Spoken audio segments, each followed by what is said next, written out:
Opa, tudo bom? Adenilson Giovannini por aqui. Vamos lá então. Eu só peço desculpas aqui que eu vou filmar aqui a partir da tela do computador com a imagem pequena aqui do lado. E Adenilson, qual que é o conteúdo desta palestra? É bem simples aqui, ó. O que que vai ser abordado nessa palestra é o trabalho do INCA e o do CIGEP, né? Do INCA, melhor dizendo, foi mal. E o do IDIB. Quem é que faz o que, afinal de contas, né? Porém, antes de eu mostrar toda essa parte e qual que é o papel de nós, né, que somos agrimensores, eu vou mostrar um conteúdo de contextualização. E que conteúdo que é esse? Georreferenciamento versus retificação. Afinal de contas, o que que é um georreferenciamento? O que que é uma retificação? Por que que você deve pedir uma matrícula para o proprietário? Além disso, qual que é o procedimento junto aos confrontantes? Também qual que é a diferença entre transcrição e georreferenciamento? Porém, antes disso, vamos ver daqui se quanta gente que tem online, né? Eu avisei já era 6 e pouco da tarde, então não vai dar tempo para todo mundo chegar aqui. Somente algumas pessoas que vão conseguir, né? Porque na correria todo mundo tem a vida muito corrida, não é verdade? E já que eu estou aqui no canal, eu também queria mostrar para você aqui um pouco do meu conteúdo, enquanto que mais algumas pessoas acessam o e-mail e vêm até a palestra em si. Ó, antes disso, nessa aula eu também vou abordar os seguintes temas. Vou mostrar o ambiente de estudos e vou revelar aqui mais dois bônus extras. Estes bônus, preste atenção, somente eles valem R$ 1.061. São dois bônus que cada eles vão mais do que pagar o seu investimento no georreferenciamento sem mistério. E além disso, lá no final da aula, eu vou te dar as suas dúvidas, toda a dúvida do pessoal, né? Dessa comunidade que vai estar online, ó. 8 pessoas online agora. Mas antes disso, deixe-me te mostrar rapidamente o conteúdo que eu possuo, né?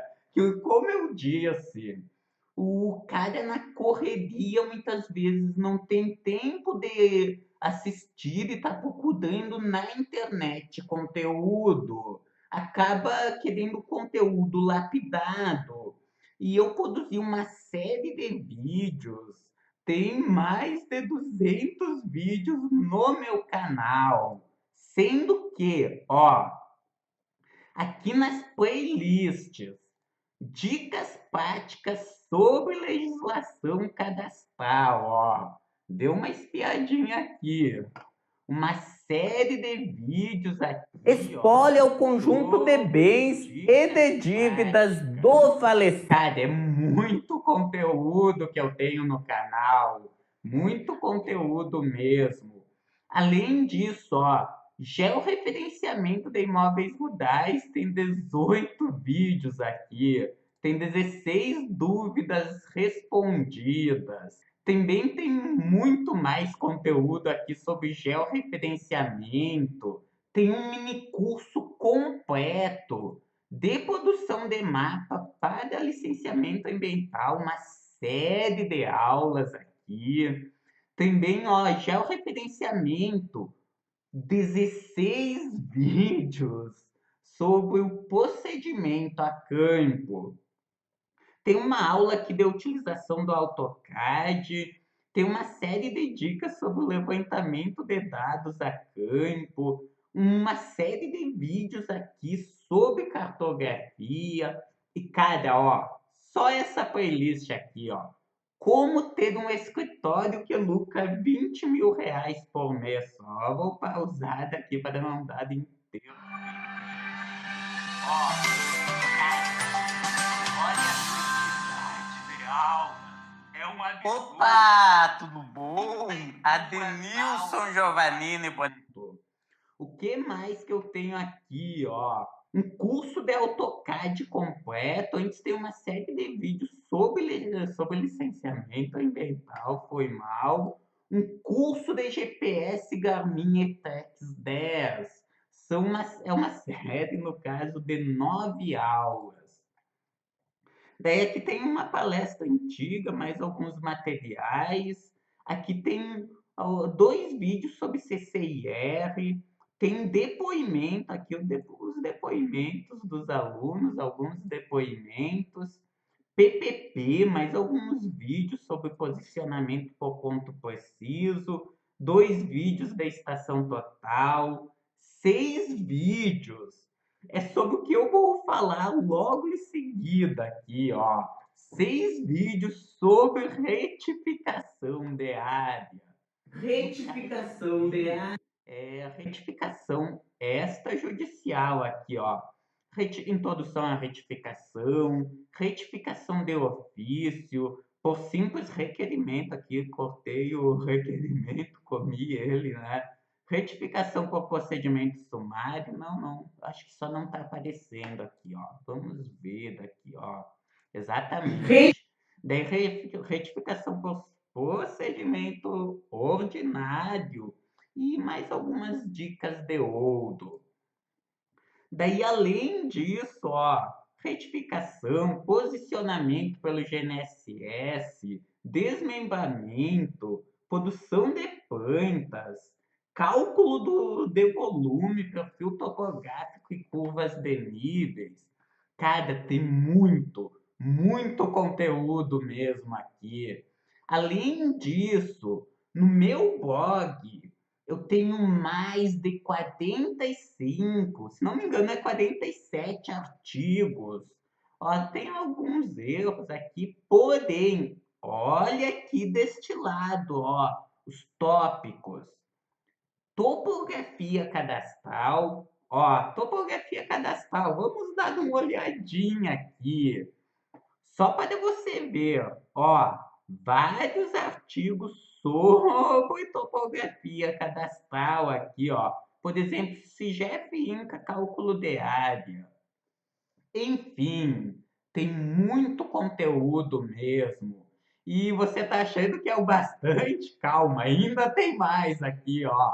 Vou entrar na fanpage. Ó, na minha fanpage aqui. O que é que eu tenho aqui? Se você me acompanha, você sabe que aqui na página inicial, que ao longo dos últimos 2 meses, eu rodei um projeto muito grande. Eu coloquei mais de 70 vídeos online, ó. Esse aqui tá aqui, ó, o depoimento do José Eliezer, né? E, cara, muitos vídeos. Somente para você ter uma noção, ó, somente nos últimos, aqui, ó, vamos pegar 30 dias, nos últimos 28 dias, eu tive mais de 150 mil visualizações de vídeos aqui no Facebook. Então é muita coisa. E, sinceramente, eu gosto de dizer que é isso que faz o meu coração cantar, ver destes resultados, né? Mas uma vez dito isso, vamos ao nosso conteúdo, à nossa palestra propriamente dita. Ó, só vou vir aqui no início. Então vamos lá. Inca versus Idib. Quem faz o quê? E antes disso, apenas alguns recados, né? Que existe um delay entre eu falar e vocês escutarem. É algo em torno de uns 5 segundos. Então, daqui a pouco você faz uma pergunta e vai demorar esse tempo. Além disso, é ao vivo, né? Daqui a pouco pode cair da internet, pode acontecer de uma coisa ou outra. Como diz o Faustão, né? Quem sabe faz ao vivo. E quantas perguntas também vamos deixar lá para o final. Daí, contextualização, georreferenciamento versus retificação, né, no caso. E o que é uma retificação, Adenilson? Bem simples. Resulta uma retificação, né, no caso, ela resulta na substituição da descrição constante na matrícula, que nestes casos, né, essa descrição, ela é uma descrição antiga que já está falha, que está lacunosa ou apenas não georreferenciada e que vai ser substituída por essa nova descrição que é mais perfeita. Eu coloquei um link aqui que é o link para a playlist sobre retificação que eu mostrei agora há pouco para você. Daí, na retificação, nós temos um sério problema, que é quanto à obtenção de dados. Um profissional foi lá e obteve esses dados com métodos antigos. Por exemplo, com um teodolito, com uma corrente de agrimensor, né? Daqui a pouco até com uma estação total. Daí chega um outro profissional e obtém estes dados da mesma propriedade, né, no caso, com GPS geodésico L1, L2, constelação GONAS e GPS RTK. Cara, perceba o quê? Que houve um avanço tecnológico, ou seja, não tem como estes métodos diferentes de obtenção de dados terem uma acudácia parecida.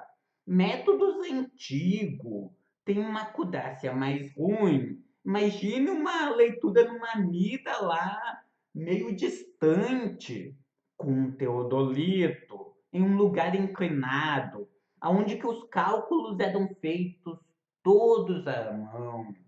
Já pegue um GPS geodésico. Ou seja, sempre vai existir uma diferença e essa diferença ela tem que ser aceita. Logo, não tem como nós, no nosso dia a dia, e os profissionais de registro não aceitarem isso. E a diferença aceita, né, no caso, normalmente é de 5%. E eu posso ir até mais longe. Por exemplo, apenas um pequeno exemplo de problema de obtenção de dados de uma propriedade, aonde que uma obtenção mais moderna vai ter problemas quando comparada a uma obtenção mais antiga. É este exemplo aqui. Ó, veja essa área. Ela é uma área inclinada aqui. E com isso, este é um exemplo real, preste atenção nisso, é um exemplo real de uma propriedade cuja área obtida hoje com o GPS geodésico deu diferente, deu muito maior, muito diferente, enfim, deu da área da mesma propriedade, os mesmos vértices, os mesmos marcos, né, visitados lá na década de 90. Diferença, teodolito para GPS. E cara, ó, o problema dessa área foi a topografia, e isso acontece sistematicamente. Se nós pegarmos áreas planas, elas não costumam dar tanta diferença de área entre métodos de obtenção de dados antigos e métodos modernos. Já áreas inclinadas é mais normal, justamente por causa do efeito do relevo. Apenas um pequeno exemplo, né, para você. Então tenha muito cuidado. E além disso, uma dica. Daí o cara começa a conversar com os profissionais e eu recebo muitos e-mails todos os dias, muitas mensagens no WhatsApp, no Facebook. E o profissional chega para mim e diz: Adenilson, eu vou acrescentar uma área nesta propriedade. Ah, tem uma areazinha ali que ela é uma areazinha de uma propriedade do lado, tá com uma área de posse. E eu vou acrescentar. Daí eu falo isso para eles. Meu amigo, tome cuidado, porque acrescentar área a esta propriedade é um crime. Perceba o quê? E eu posso até abrir do Paint aqui e fazer um rápido desenho. Não sei se vai aparecer legal. Isso é aula ao vivo, né? Então, foi uma ideia que eu tive agora. Imagine o seguinte: eu tenho uma outra situação aqui. Tem essa propriedade aqui. Até eu tenho um livro aqui do Eduardo Augusto. Eu também tenho no meu livro que eu peguei daí do livro dele este exemplo. Em breve eu vou lançar o meu livro. Eu não tive tempo na correria, né? Prestando serviços, prestando suporte aos clientes. Eu não tive tempo de lançar, mas eu vou em breve lançar dele também via lá o site da Amazon, né? E então, ó, imagine a seguinte situação sobre retificação de área. Você tem uma área cujo, vamos dizer que aqui você tem uma área que é a área da frente, eu vou terminar de desenhar daqui, e que essa aqui é uma área que fica nos fundos da propriedade, que tem um acesso, e essa área da frente aqui, ela aparece no registro anterior como que, ó, vou fazer em vermelho aqui, como que se essa área aqui fizesse parte dessa matrícula. Porém, isso é a realidade física. Se você for até a propriedade e pegar imagens de satélite antigas, você vai notar isso.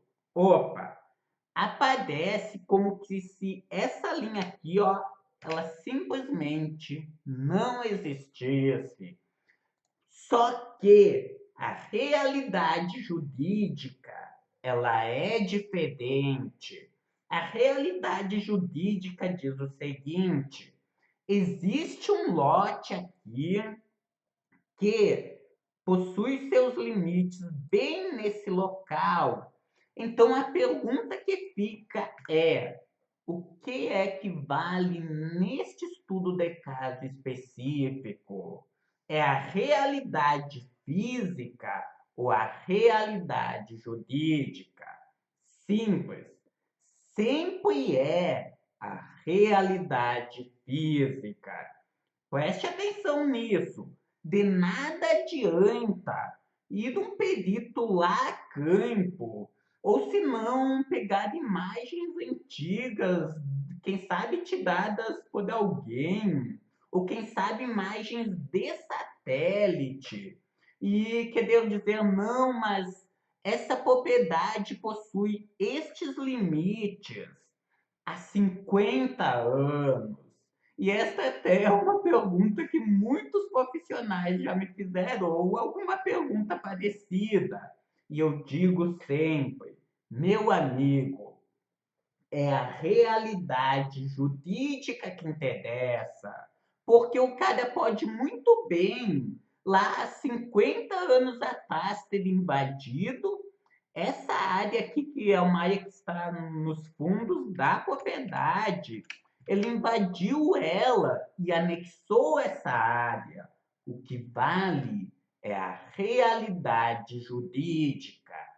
Sempre vai ser a realidade jurídica.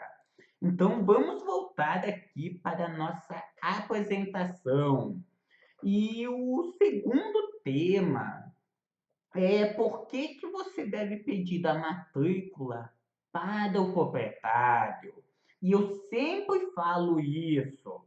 A primeira etapa na reunião com possível cliente sempre é se informar quanto à matrícula, perguntar para ele: essa área possui matrícula? Daí ele vai dizer: a Denilson, ela possui. Ou se não, a Denilson, ela não possui. E por que disso? Simples. É a realidade jurídica que nos interessa e não a física. Por exemplo, você tem essa propriedade desse exemplo que eu dei agora. Daí chega o cara para você, o dono da propriedade quer medir dela, e você vai até o registro de imóveis, né? E vai com esse levantamento. O que é que o profissional de registro vai fazer? Ele vai analisar toda a documentação e vai dizer para você: o seu levantamento está errado, ele tem um sério problema, porque o que vale é a realidade jurídica e não a física. Então preste atenção sempre nisso. Além disso, ó, a área ser georreferenciada deve obrigatoriamente ser de uma propriedade e não uma área, uma simples posse, né? Não, ela deve ter um título. O INCA, ó, se nós descermos, daqui a pouco eu vou falar mais sobre o INCA e o IDIB e quais são os papéis deles. Porém, você precisa entender disso, que uma área, a pessoa ela tem que ter da propriedade dessa área para ela ser georreferenciada e não ter apenas a posse. Daí surge uma outra dúvida que muitos profissionais têm. Como eu disse, eu tenho muitos exemplos mesmos que eu poderia ter dado. Aonde que, mas a Denilson, em um processo de usucapião, eu tenho que pegar e fazer o georreferenciamento desta propriedade, só que ela ainda é uma posse, ela ainda não é uma propriedade, né, no caso. Se nós pegarmos a jurisprudência, e eu acompanho essa parte também, justamente para informar os meus alunos, o que nós temos é isso, que, cara, não adianta.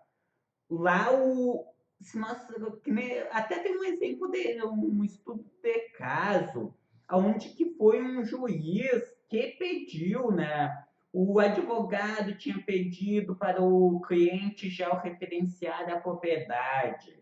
Daí o cliente foi até a audiência do juiz, com o juiz no caso, e perceba o quê?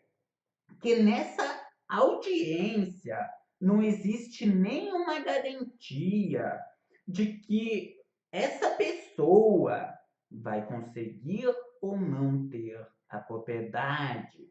Logo, se não existe nenhuma garantia, não tem por que o levantamento dos dados ser feito antes dessa audiência, porque senão o dono da propriedade, o dono dessa área de posse foi mal, ele corre o risco de jogar dinheiro fora.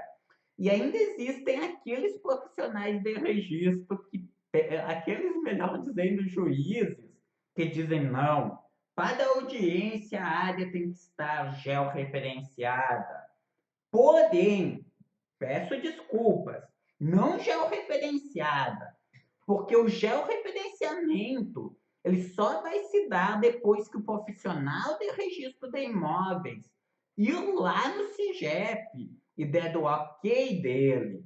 Essa área tem que estar já com levantamento feito. E o que esses juízes eles não percebem é isso, que se nessa audiência ele olhar no processo e encontrar evidências e simplesmente negar o pedido de usucapião, todo aquele trabalho será perdido. Essa pessoa vai colocar dinheiro fora, não é verdade? Então, a tendência é que, com o tempo, todos os juízes parem de pedir o georreferenciamento antes da audiência.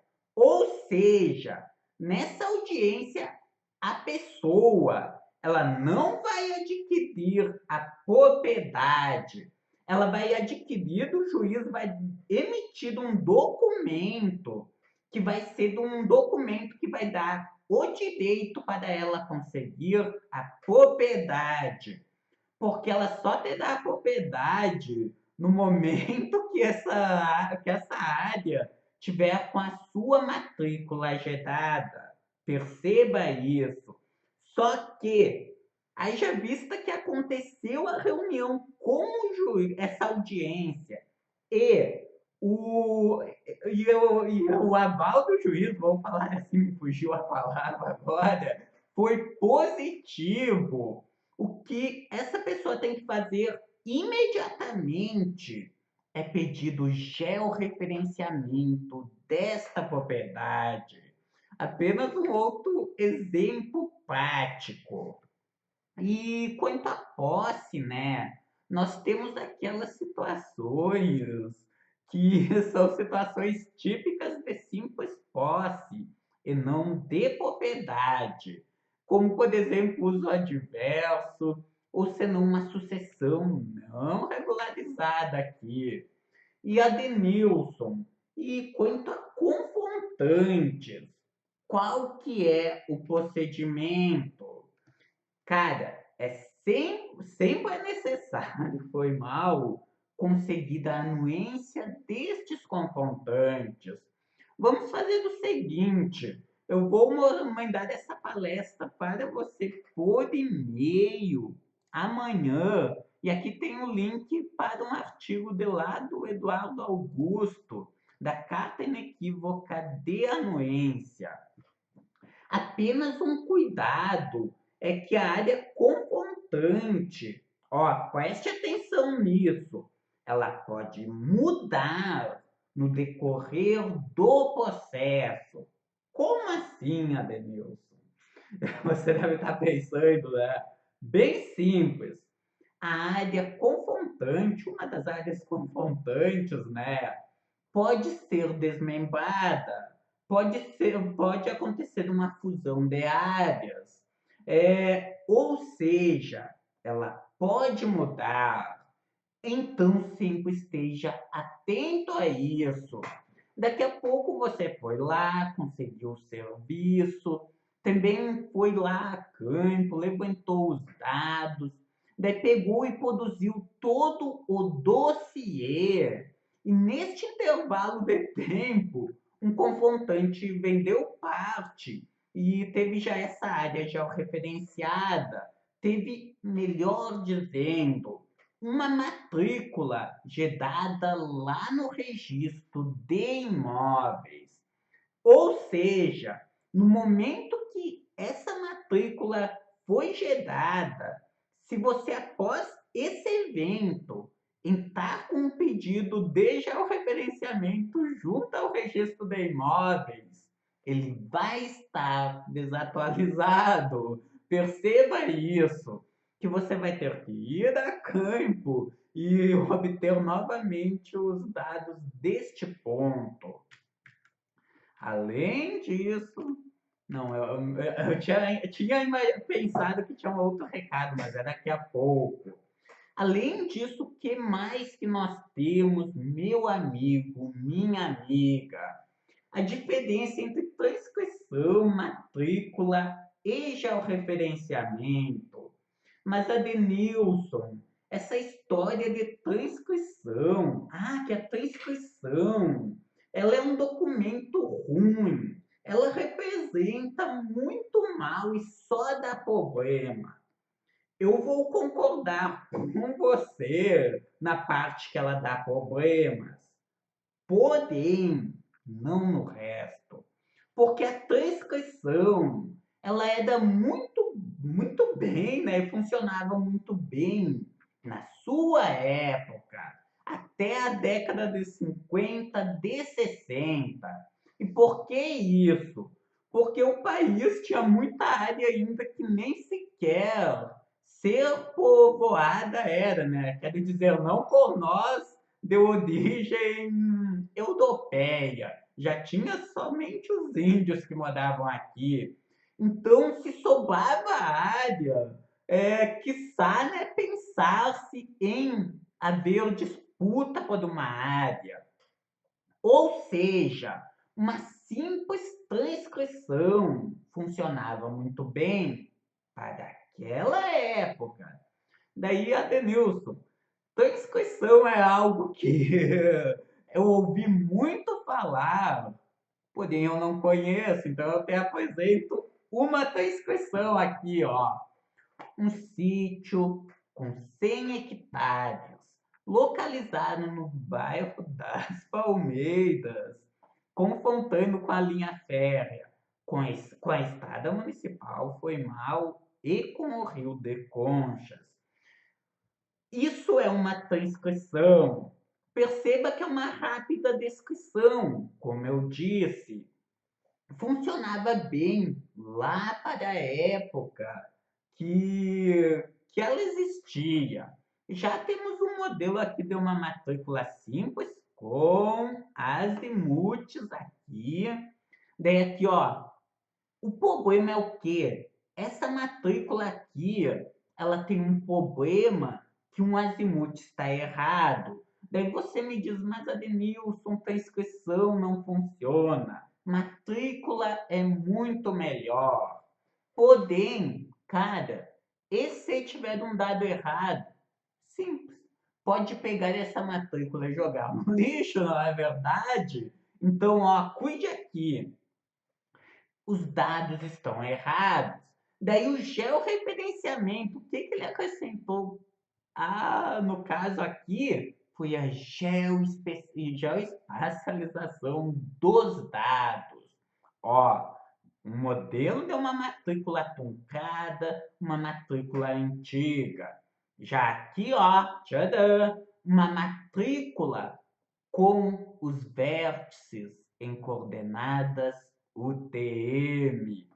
Ou seja, uma coordenada, né, ou melhor dizendo, um polígono que possui uma localização única, que não tem como ser confundido com alguma outra área. E com isso nós temos uma série de princípios que são obedecidos.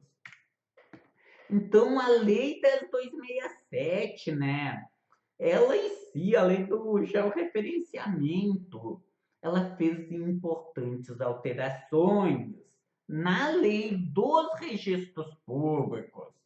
Preste atenção nisso. A lei 10.267, ela não inovou em nada. Ela simplesmente pegou a lei de registros públicos e fez algumas mudanças, algumas atualizações, sendo que a maior é a possibilidade, ó, lembre-se que eu falei lá no início, de retificação. A Lei 10.267, ela trouxe essa vantagem, aonde que a retificação ela pode ser feita através do georreferenciamento. Alguns profissionais de registro, eles ainda pedem, né, primeiramente, a retificação. Porém, não tem por que fazer isso, porque o georreferenciamento em si, ele já é uma retificação. Você tem lá a área, né, no caso, medida com equipamentos antigos, e tem essa mesma área medida com um receptor GNSS, que possui uma acudácia melhor, ou seja, ele vai retificar esta área. E lembre-se de lá do exemplo que eu te dei, levando em consideração a realidade jurídica. Ah, mas Adnilson, mas tem uma área de posse. Simples. Enquanto que essa área de posse não lhe dar uma propriedade, o que vai ser levado em consideração é a realidade jurídica. A física não interessa. E aqui tem um outro modelo de planta, mas vamos seguir da aula. E Adenilson, afinal de contas, quais que são os papéis do IDIB e do INCA? Simples. O INCA e o certificado, né, ele possui o certificado de cadastro do imóvel rural, que nada mais é do que foi mal, o comprovante, né, deste cadastro feito junto ao INCA. O INCA, ele possui um cadastro, porém, o INCA ele possui um motivo de existência. Ó, eu peguei aqui um print de lá do site do INCA, ó. E ele fala o quê? Que um imóvel rural é uma, né, área formada, né, no caso, por uma ou mais matrículas, que representa uma área de terra contínua, de mesmo detentor, podendo ser localizada tanto em zona rural, urbana, e que caracteriza o imóvel para a legislação agrária. E daí tem um conceitozinho aqui de áreas contínuas. Porém, o que eu queria trazer daqui é que o INCA, preste atenção nisso, ele olha para o imóvel rural, para este prédio rústico, não para a propriedade imobiliária. Quando ele utiliza o termo imóvel rural, este termo possui em sua essência essa descrição, que é um prédio rústico. Pouco importa se é uma área de posse, se é uma propriedade, ou seja, uma matrícula, se é uma situação mista, com uma área de posse, uma matrícula, várias áreas de posse, várias matrículas. Enfim, o INCA, ele não considera nada disso. Para ele interessa, opa, é um prédio rústico, a pessoa, preste atenção nisso, a família, essa família consegue se manter nesta área, então tá valendo, porque o INCA ele se importa com a função social do imóvel rural. Ele cuida isso. Opa, os imóveis rurais, eles estão sendo utilizados, eles estão cumprindo a sua função social ou não? não estão cumprindo a sua função social, então este imóvel vai ser desapropriado e dado para outra pessoa que cumpra essa função, que faça o imóvel, né, no caso, cumprir esta função social. Daí temos o CAPIR, poder. Cara, eu vou pedir desculpas para essa aula não ficar muito longa e muito pesada. Em um outro momento eu gravo um vídeo para o canal falando sobre o CAPIR. Eu apenas vou trazer disso, que tem esse registro e, nós temos um cadastro, que é esse cadastro do imóvel, junto ao INCRA, que é o prédio rústico. Temos um outro cadastro, que é o cadastro lá na Receita Federal, que é para o governo recolher, né, no caso, o imposto deste imóvel rural. E agora vem o que interessa sobre o SINTER, também o Sistema Nacional de Gestão de Informações Territoriais. Em um outro momento eu falo. E temos o terceiro sistema, um terceiro cadastro, que é o cadastro, né, no caso, do Instituto de Registro Imobiliário do Brasil, do IDIB, e seus representantes, os profissionais de registro. O IDIB, ele considera, preste atenção nisso, a propriedade imobiliária. Como assim a propriedade imobiliária, Denilson? Simples. Uma propriedade imobiliária é igual a uma matrícula, que é uma área contínua e única, sem divisões. Eu tenho uma estrada, por exemplo, vamos voltar daqui no nosso exemplo, e digamos que, situação hipotética, que aqui cruzasse uma rua, ou mais aqui assim. Percebam que a partir deste momento você teria uma área pública aqui. Ou seja, não tem mais como existir somente duas matrículas. Você vai ter que ter uma, duas, no mínimo 4 matrículas, porque isso é uma propriedade imobiliária. Ela é uma área única, sem divisões e contínua. Sem divisões, contínua. Mas Adenilson, tem uma rede de alta tensão que passa na propriedade que eu vou georreferenciar.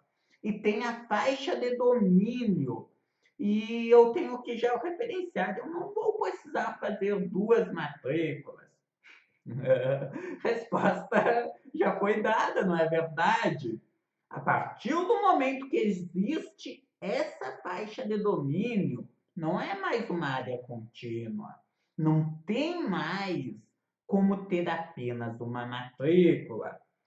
Porém, no caso, o mesmo vale para estradas rurais, né? Para estradas, para faixas, seja lá do que for, do oleoduto, rede de alta tensão, linhas férreas, enfim.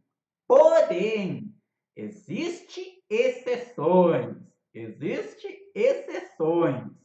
Só que estas exceções eu vou deixar para contar lá no georreferenciamento sem mistérios. Cara, existem exceções. Se você trabalha na área de topografia, você sabe disso, que são muitos detalhezinhos.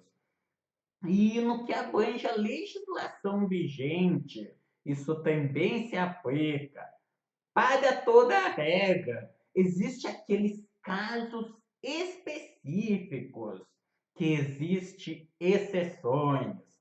E o CIGEP em si, se nós olharmos, CIGEP é igual a INCA, é igual a este cadastro, Só que o INCA, no seu cadastro, ele utiliza de base o termo imóvel rural, né? Eu ia tocar sem querer. Imóvel rural, que é aquele prédio rústico.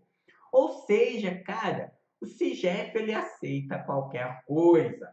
Ah, tem uma certificação de uma fração ideal, é uma área de posse, é um parcelamento com definição de novos titulares, é um imóvel que eu fui lá no meu computador e inventei. O CIGEF aceita, só que o INCA, ó, temos um cadastro, que é o cadastro do INCA. Temos o outro cadastro, que é o do IDIB, que é o registro de imóveis. O INCA, o CIGEF, ele aceita. Então, Adenilson, o CIGEF não serve para nada. Calma! Agora que eu coloquei o dedo na ferida e apontei os pontos fracos, eu vou mostrar as vantagens. Eu vou falar das vantagens. É o seguinte, o CIGEF, ele garante que qualquer pessoa possa visualizar os dados. O CIGEF, ele também serve para garantir, né, e para tornar a informação pública. Além disso, ele garante que as áreas não vão ser sobrepostas. Ou seja, o INCA ele cuida dessa parte. Ele deveria cuidar de toda a parte de manutenção dos dados, porém ele passou para nós, né? E já o registro de imóveis, ele vai garantir o direito à propriedade.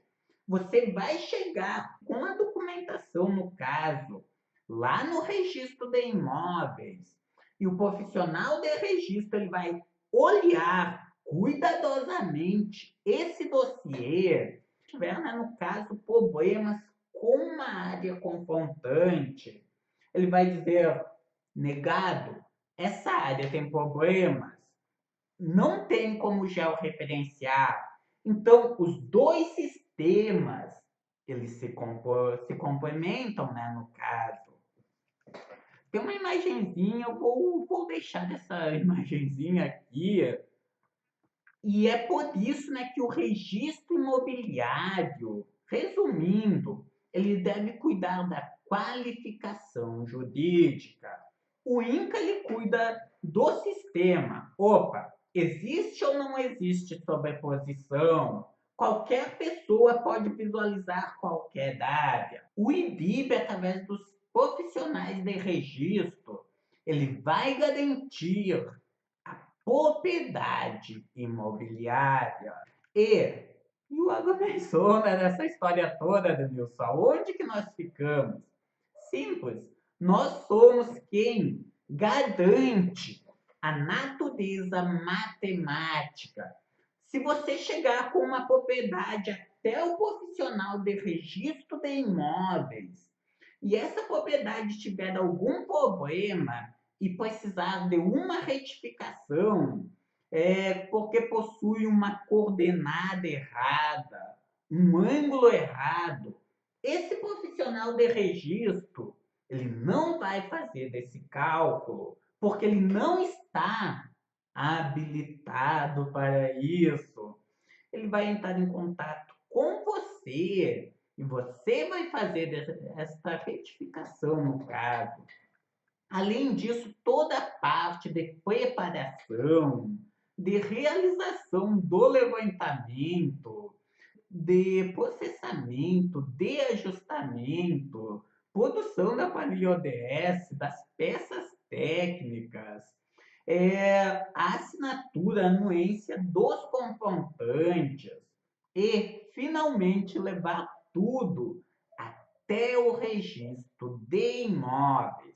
Ou seja, você foi lá, produziu a planilha ODS, após levantar os dados, sobe ela para o CIGEF, só que ela ainda não está georreferenciada. Neste momento, Você vai ter que pegar do dossiê, ir até o profissional de registro de imóveis e, ó, eu tenho aqui o profissional de registro de imóveis. Ele vai verificar tudo.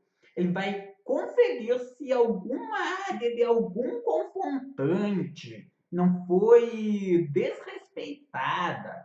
E, se estiver tudo ok, ele vai vir aqui no SIGEP, no campo referente a ele, aqui ó, na parte de registro, e vai dar o ok dele. Neste momento, o INCA vai ser avisado e vai verificar, opa, tá ok, a área foi georreferenciada, ele também vai conferir, ó, preste atenção nisso, perceba o quê? Que para você proceder junto ao cartório, a área tem que possuir um cadastro no INCA. Senão o profissional de registro vai dizer para você, cadê o CCIR? O imóvel não está cadastrado, não tem como georreferência, como proceder daqui no registro. Só que no momento que o profissional de registro dá o ok dele lá, o que é que o INCA faz? Compara. Opa, qual que é a área que o cara informou aqui? E qual que é a área do georreferenciamento? E ele retifica a área. Como que, ó, só cuide essa maldade. Como que atualmente o sistema da Receita Federal e o sistema do INCA estão conectados? Como que existe comunicação entre eles? No momento que o INCA faz isso, a Receita Federal também retifica a área lá, porque até então a pessoa ia lá e dizia, não, eu tenho 50 hectares, eu tenho 1.000 hectares. A partir deste momento, isso não funciona mais, não é mais bem assim, né? Tipo, a Receita passa a não ter como proprietário rural escapar do imposto de suas obrigações. É basicamente isso, né, no caso. E além disso, aqui está a dica que eu ia ter passado antes. Documentação, já me aconteceu isso. Inclusive, né? Tipo, o cara vai lá, acredita que tá tudo certo, chega com todo o dossiê, uma pastinha com todos os documentos, uma camiseta social bonita, né? Que o cara é campo, me fala a verdade. O cara é campo, vai com umas botas, bota uma calça de brinco, já tá mais batida que não sei o quê. Só que daí no dia que vai até o registro do imóvel, bota uma camiseta social bonita, chega lá no registro de imóveis e ele faz o quê? O profissional de registro olha a documentação e diz assim, esse documento aqui, esse certificado de cadastro do imóvel rural, essa certidão negativa da NIOF, essa NIOF, né? Faz mais de 3 meses que foi gerada. Você vai ter que gerar outra. Daí lá volta você feito um burro de orelha abaixada, né? Porque, meu Deus do céu, vou perder mais tempo neste processo. Então, era essa dica que eu queria ter dado aqui. Cara, 3 meses. Se os documentos, qualquer documento, fizer mais tempo do que isso, o profissional de registro não vai aceitar. Além disso, o que é que acontece? No momento que o profissional de registro vai cadastrar a área, se o CPF estiver negativado, não vai dar certo. Então a pessoa tem que estar com o CPF dela certinho, a propriedade tem que estar com o Imposto Territorial Rural ITR pago e essa propriedade, essa pessoa, este prédio rústico tem que ter o credenciamento junto ao INCA.